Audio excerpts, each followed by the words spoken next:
Hey guys, it's Archon. As most of you know, I just recently got back from Blizzcon, and I wanted to make this video explaining some of the announcements that they made about Reaper of Souls and then giving you guys my opinion on them. We got a lot of stuff about Reaper of Souls, however, a lot of us were surprised that we didn't get any big reveals. They really talked up this BlizzCon. They said they had some big things to reveal, but unfortunately, we've gotten data mined information for weeks now, and a lot of the stuff they announced was just the same stuff from that data mined information. So although it was big announcements, we'd already heard it. It wasn't that big of a reveal. But I'll just start off with the thing that I was most excited about. They announced that Legendaries will be bind on account when picked up. They haven't said if it's going to be all Legendaries or just the top tier ones, but the best gear in the game will be bound to you. And this is something I've been hoping for a very long time now. Back when I thought there was no hope they'd ever get rid of the auction house, I've been hoping they would just make the best gear bound to you. Kind of how it works in most MMOs like World of Warcraft. You actually have to earn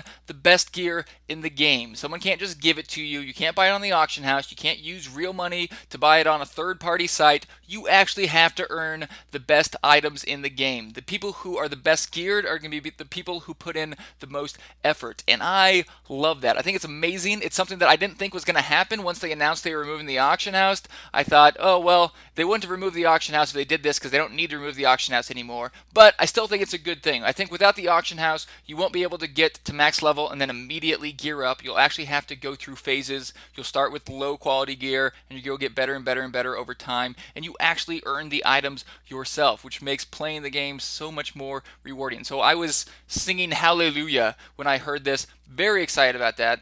Also, in the vein of items, they're adding secondary stats. Not really adding the stats, but on the item tooltip, it'll show primary stats, which are your core stats, like strength, also crit chance, attack speed. They've added cooldown reduction. Your main, very useful stats are going to be primary, and then secondary stats are like health glow, pickup radius, things that you don't care about so much. I thought it was a cool idea, so you don't get items that are just a bunch of useless stats. You're always going to have some of those primary stats on there. A good change. They also announced campaign and adventure mode. We already knew about this from the data mine information, but we got a lot more information on it. We learned that in campaign mode, you'll only have to play through the story one time now, which I'm very excited about. I hadn't actually thought about this much, but I know when the game came out, I was kind of surprised that you still have to play through the game 4 times just to continue playing the game once you get to max level. But now, you just play through the story once. If you want to play through it again on higher difficulties, you can. But once you've beat the story, you unlock adventure mode. And when you go into adventure mode, you can go wherever you want. All the waypoints are unlocked. You can teleport to any of them at any time. And it also unlocks bounties and Nephilim rifts, which were originally called loot runs. But bounties, when you open up your map in adventure mode, there'll be 5 exclamation marks on each zone at random waypoints. And if you go to one of those waypoints, there's a quest there that gives you a reward. The quest might be to kill a boss or unique, to do an event, or to clear a dungeon. Completing one of the bounties will give you a reward, and if you complete all 5 bounties in a given zone, then you get a rift keystone, and you can use that rift keystone to open up a Nephilim rift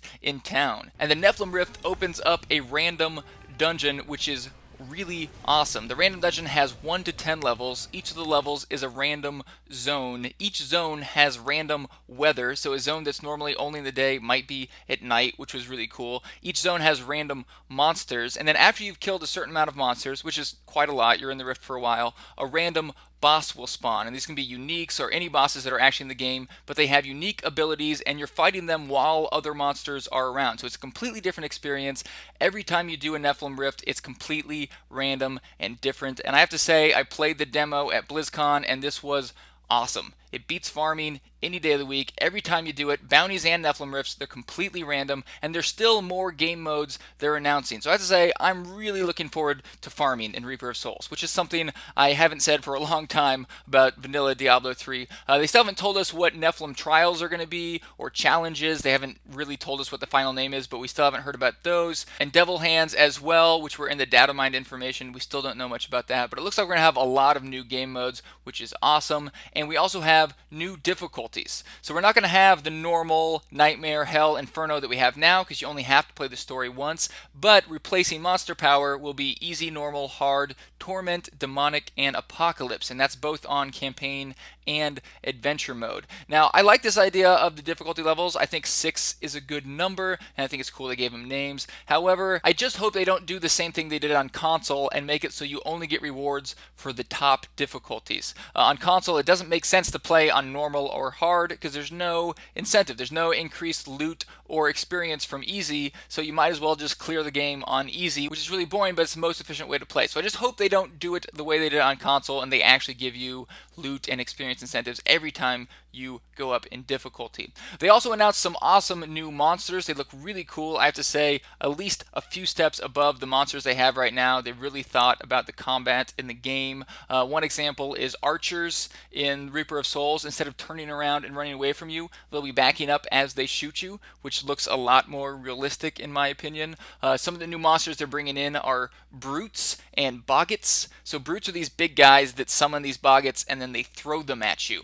But the cool synergy comes with these tarot bats. If there's a tarot bat there, he'll pick up one of the little boggots, turn it into a brute, and then it will start throwing boggots. So if you don't get the tarot bat down fast enough, it's going to keep making brutes. If you don't get the brute down fast enough, it's keep making boggots. So there's this whole new strategy in the combat of prioritizing which units you kill first so you don't get overwhelmed by boggots. I thought it was a really cool idea. I'm really excited to kill those. Another monster I thought was cool was the Realm Walkers. Realm Walkers are these giant beasts with portals on their head that spawn out demons from some other world, and when you kill the Realm Walker, you can go into the portal on its head and you can kill the demons in that other world. When they announced it at Blizzcon, it got like a huge applause. Everyone was really excited about it.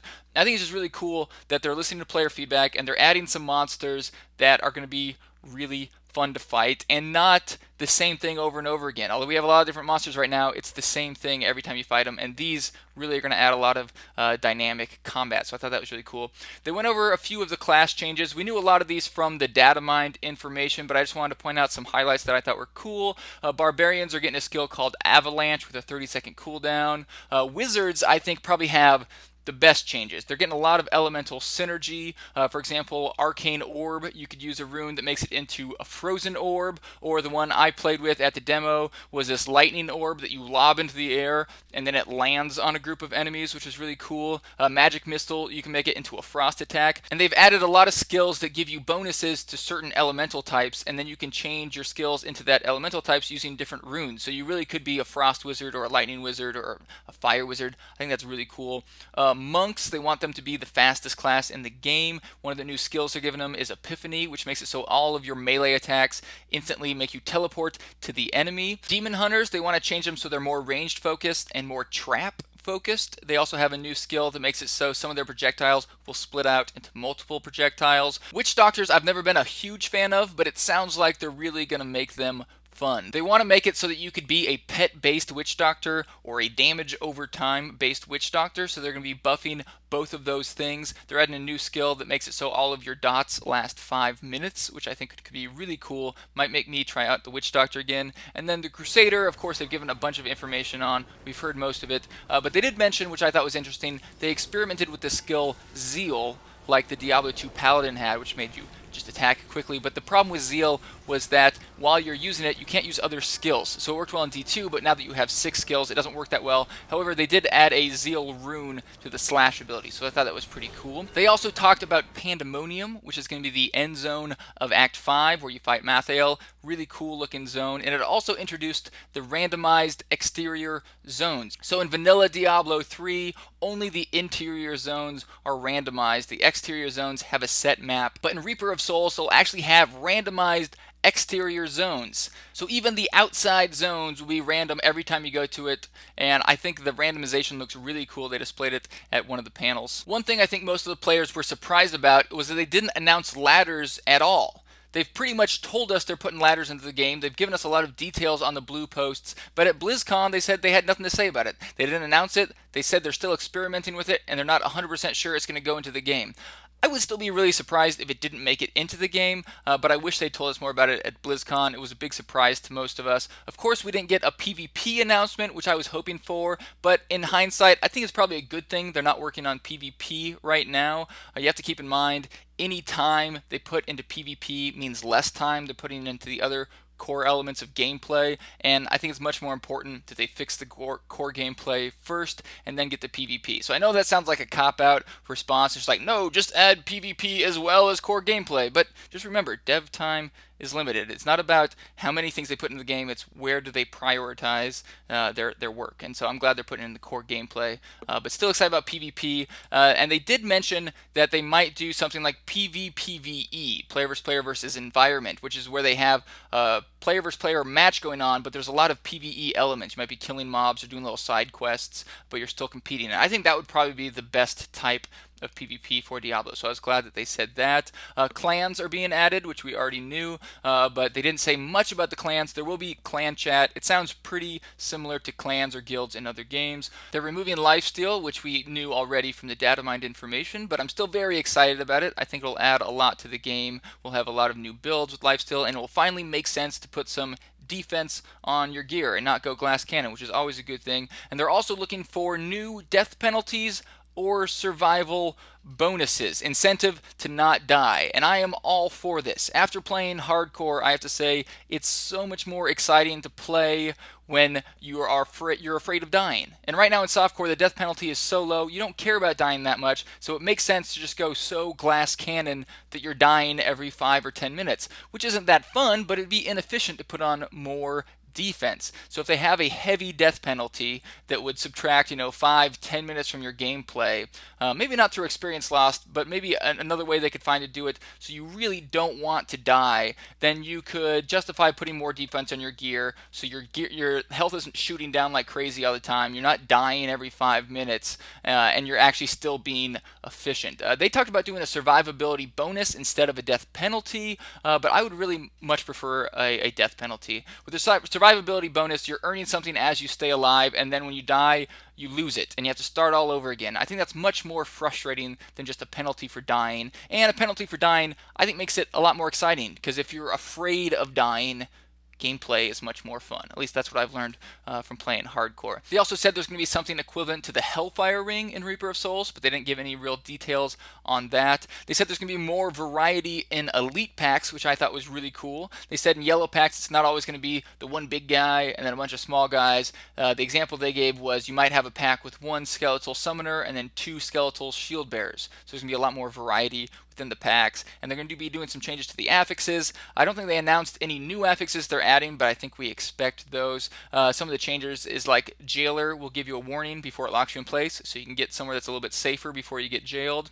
They're also redoing crafting mats. There's only going to be one tier of crafting mats, which I thought was an awesome change. So between levels 1 and 70, all crafting mats are going to be the same. You don't have to keep throwing away your old crafting mats and getting new ones. I thought it was really cool. And the crafting plans and the crafting items that you can make are going to be much higher quality. So it will actually make sense to go to your blacksmith and craft items because they're going to be good. And maybe they'll be bound to you, but they haven't said yet. But I think it'd be cool if they made the crafting items really good and then bound to you. And they also clarified that players with the expansion can play with players without the expansion. They just can't go to Act 5. So that was all the stuff that I found really exciting. I know I missed some stuff. I didn't talk about lore at all because I don't really care about lore. Sorry, people who like lore. But those are the things I found really exciting. And overall, BlizzCon just made me feel really good about Reaper of Souls. I was looking forward to some big reveal. I was disappointed they didn't talk about ladders or Nephilim trials or Devil's Hand, but the things they did talk about,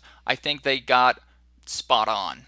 Legendary items being bound to you when you pick them up was my biggest concern. I'm so glad they're doing that. That change alone almost fixes the entire game for me. And all the other stuff is just icing on the cake. I think Reaper of Souls really is going to do what Lord of Destruction did for Diablo 2. I'm so excited about it, but I want to hear what you guys think too. So please leave a comment below with your opinion or any questions you may have, and I'll try to answer them. I'm going to be making some more YouTube videos about the other games at BlizzCon. This one was just all about Diablo. But subscribe if you want to check out those videos, and follow me on Facebook. That's where I give all my big updates, facebook.com/Archon the Wizard.